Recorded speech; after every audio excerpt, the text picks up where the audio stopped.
Hello everyone, my name's Nathan. I normally work with you at the Fitzwilliam Museum in Cambridge. Today I'm very happy to welcome you back into my shed, which is also my studio space where I work when I'm not at the museum. Today we're going to work on another postcard painting activity, this time inspired by the fantastic talk you've just had given by the Sedgwick Museum. We're going to do two different postcards inspired by the idea that dinosaurs potentially had more feathers than we first thought. So in a moment I'm going to angle the camera down, again like we did in the previous video. In a moment I'm going to put on your screen two postcard examples that I've already made. Hopefully you've got your pack of materials for the session ready, and hopefully a sponge as well. You need a clean one, but it doesn't have to be new. And we're going to get started first with a postcard inspired by a fossilized feather, and then we'll go on to just a basic colourful feather print on a white background. You can use any colour background, but I quite like the kind of simple, elegant way that the colour stands out on a white background.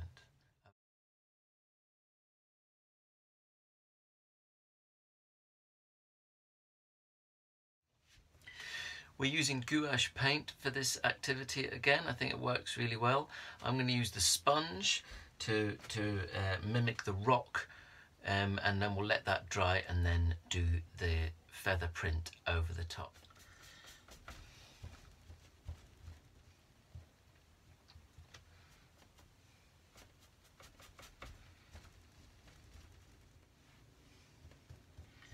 So I think I'm happy with that. So now the sponged rock part of our postcard has dried, we're going to add the print of the feather.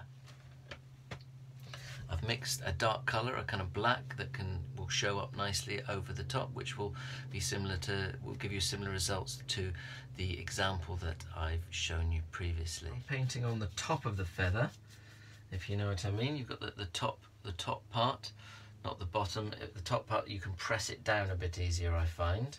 You could use either side, have a go, have a play if you've got enough feathers. And I'm going to use a dry brush to press down. You can use your hands. I might use my hands as well.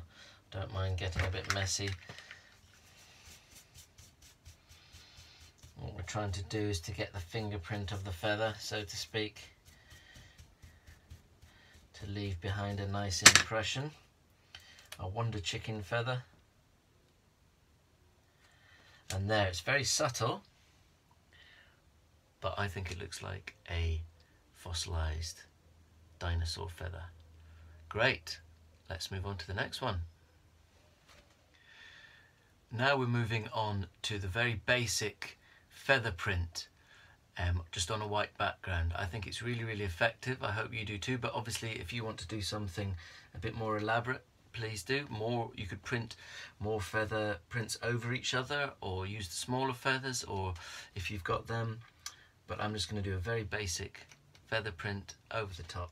Alright, let's see how we go with this. I think I liked it like that. So press that down, just like this. Any old brush. Or you could do it with gloves on if you don't want to get rubber gloves on, if you don't want to get paint on yourself. What you're trying to do is just print the fingerprint, as it were, of the feather on to the postcard. All the best, and look forward to welcoming you back into the shed very soon. Bye.